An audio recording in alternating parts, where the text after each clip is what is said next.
How to see old Google Map street views. So hello guys and welcome back to today's video.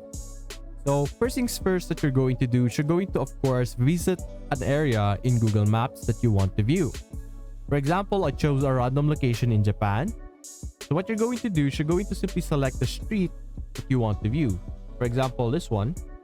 You could select our area, click on street view, and we should be able to see our street view over here as you can see.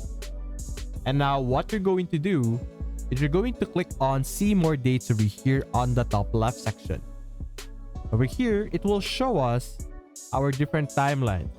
So as of now, we have September 22 or 2022 as our latest screen or view over here. And we could go back as far as 2011 as you can see. And you can see the difference between the different houses over here, the different vehicles and state of things. So if you check back over here to 2022, you can see big difference as well.